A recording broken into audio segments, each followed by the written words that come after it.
Roy Bain says, I am a Danica fan, kind of like being a Cowboys fan now. Roy, don't ever admit to that, ever. Either one of those in public ever again. That's funny.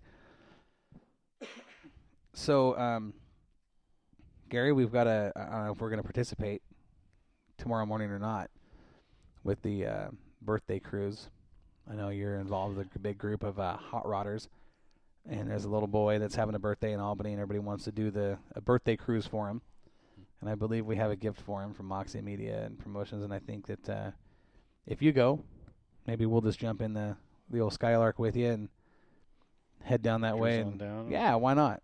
I think it'd be fun if you got some room for a couple people. But Well, we could fit at least 4 in the trunk, and 3 or 4 across the back, and I know we can get 7 in there. oh, that's just a good start. Yeah, that's without the trunk. Right. Yep. So, man, I just, the biggest thing lately has been waiting to see the post of the new cars. And, I'll tell you, one that has impressed me. Well, we just saw Joey Tanner's modified. Tanner's, yeah. Joey Tanner's modified. We saw Mark Woggy. Mark Woggy was the one I was going to bring up. That late model he's got, which was Joey's last year, who Pete Bound bought, took it down to Bakersfield, had Joey drive. Joey ran very well. The next race they competed in was in Northern California with Bruce Rayburn Jr. behind the wheel. They won that show.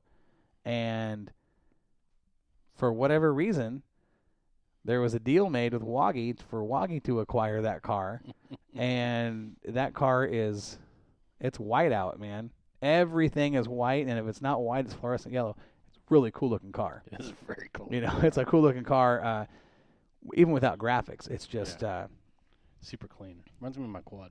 and everything Woggy drives is like that. It looks like it rolled off the showroom the day before, But Endicott says, I will be at SOS a lot as a spectator this year. We may have something in the works for next year. Good. Glad to hear it. If people don't know who Brett Endicott is in the Oregon racing scene, you don't know much about Oregon dirt track racing. Here's a guy that one of my favorite stories of all time when you're talking about the legend drivers, we talk about, and you hear me talk about them all the time, Don Wilson, Mark Howard, Jay Bugby, Russ Sell, all the old guys, Kenny Wheaton, Jack Keck, all the guys that started this big scene of dirt track racing in Oregon. Brett Endicott was actually, I want to say he was 18 or 19 years old, and he was working for Jay Bugby and just started working on Bugby's car. And they go out and win, and Jay Bugby asked Brett, he says, hey, kid, are you 21? Brett says no, and he says, you are tonight. Hey, guess what they did? They went out. But those days are over. You can't do that kind of stuff anymore. And stories like that, just to hear Brett tell it is, he tells it with a big smile on his face. How many people get to say, hey, I worked on Jay Bugby's race cars? Those guys are legends. He's still got part of one of Jay's cars at his house that he will never part with. And I know that because I've talked to her, tried to acquire it a couple of times. She's like, nope, I'll die with that. I'll be buried in it. It's not going anywhere. But I got to help out on some of the old guys, and those are memories that I definitely, guys that are gone. Working with Don Irely. You're always working on the best equipment money could buy at the time. And those guys, is he dying over there or what? Yeah, I think so. Goodness gracious. Send him outside. Call an ambulance. When you work with those kind of guys and you learn how to do race cars right, it's, as a young person, in the early 20s, you think at the time how great it is. But then you look back, after these guys are gone, and you think what an honor it is, Yeah. And that's for me, working with guys like, and he's still alive, but Tony Whitney, one of the most naturally gifted race car drivers I've ever seen in my life. I wish he would have stuck around the sport. He would have been, on legend status when his career was over. Got to hang out with Mark Howard when I was a kid in his pit areas, and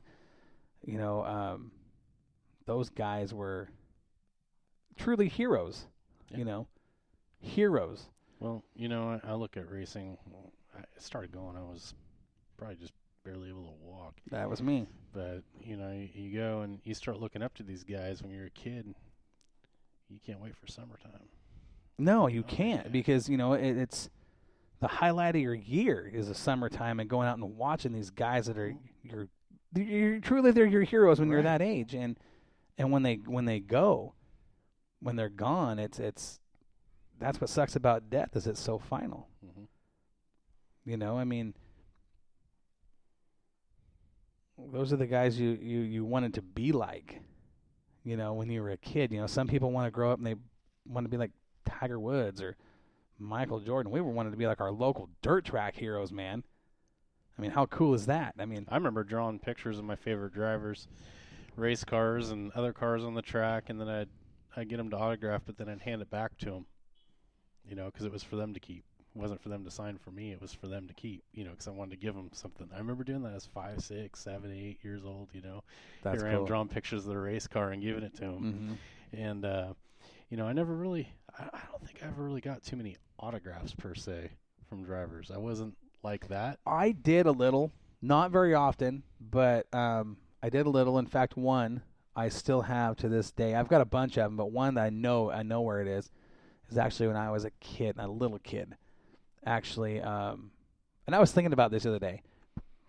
For me, my time in racing and what I've done in racing, and going back, and I was thinking about this particular autograph I have, Russell. Oh, And again, you're going back when you're 9, 10 years old, and you get this autograph from these guys that you look up to, and I'm thinking, man, how cool is it that when I was that age, I'm asking these guys to sit in their car or get their autograph or take pictures, and years, a couple, 3 decades down the road, I get to call Russell's last feature win of his career.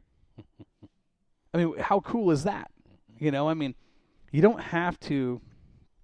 And I was thinking about this whole. This is some things I just. How when I start thinking, it's a whirlwind.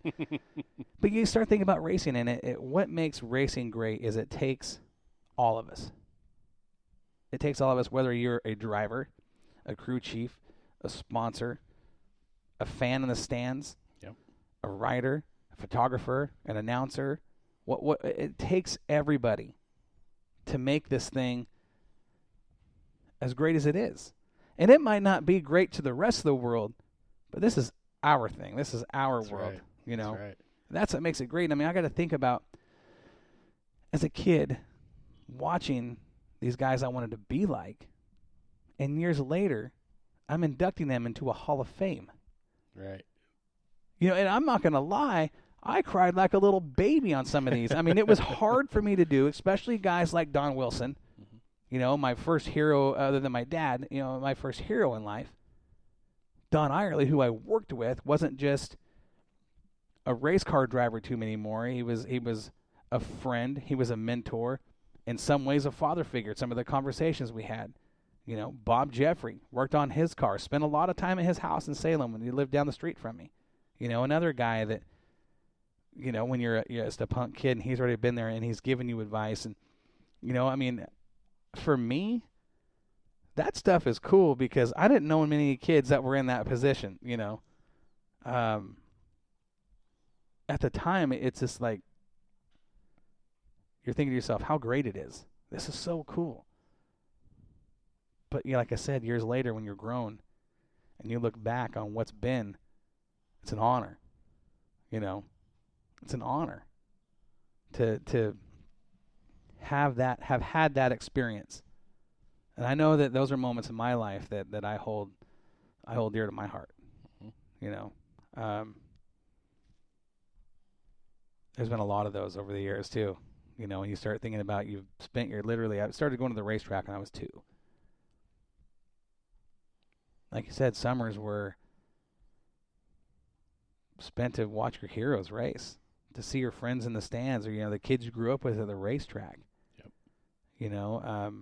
Foot races in front of the grandstands. Won 100 of them. I won 100 of those suckers. We'd bet dum-dums on turn man. 4. Not long ago, Sandy and I had went to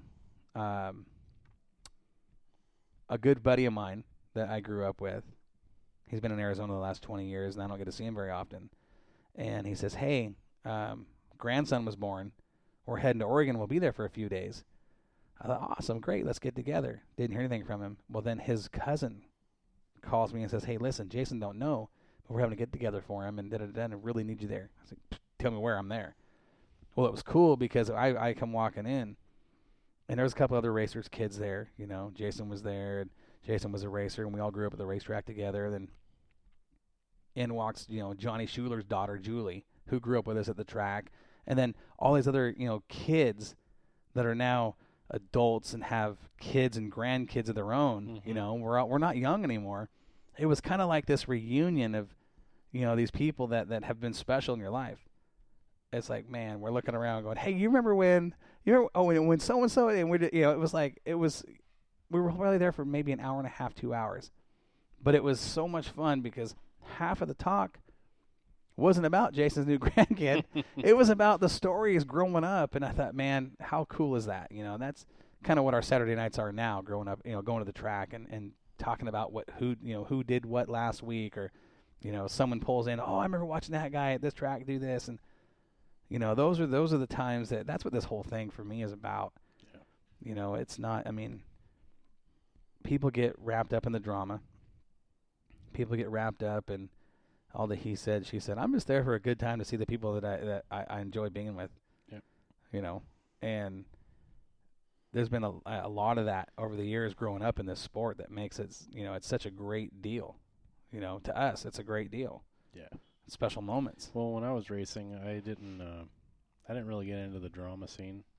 I was kind of off on the side of the track in the pits. Probably the best place to be. Just, you know, doing my own thing and helping people when they needed help. If somebody had a problem, I'd go over and help them. And if they needed a part, I'd help them see if I had a part, you know. And another thing that makes this so awesome. Yeah, you just kind of go out there and do your thing. Hey, you get in a wreck, you know, it's like, oh, sorry, man. You know, it's like, I didn't mean to T-bone you in the driver's door on turn 2. But, right. You know, you were kind of in my way. Yeah. You know. But, you know, I remember Easter. There used to be Easter egg hunts out at the track. You know, going out there, I just remember picking up those eggs, and I wouldn't pick up the pink ones. Those were for the girls. But those are the ones that had all the money in them, I guess. I know a lot of guys that were fast in pink cars. I know. You know? Man, I was just sitting there thinking the other day about, you know, when there's no racing going on, what do? You know, I just start thinking about my time in racing and what I've done, you know, not just as working on championship winning cars or championship drivers, but the relationships you've built with friends that have lasted 20, 30, 35 years. You know, like you just came into Moxie. Like last year was your first year with the team. Yeah. You know, we'd been talking for probably a year prior to that. Yeah. And what's crazy about that to me is when we got everything worked out and brought you on, and we started talking not just about Moxie, but we started talking about racing and the stories that you started telling.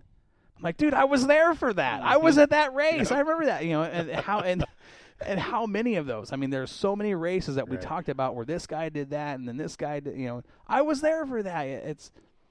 It's just kind of weird how ththose roads, you know, merge too later in life, but you know, to be in the same spot. The funny thing was my brother-in-law was racing out at Willamette.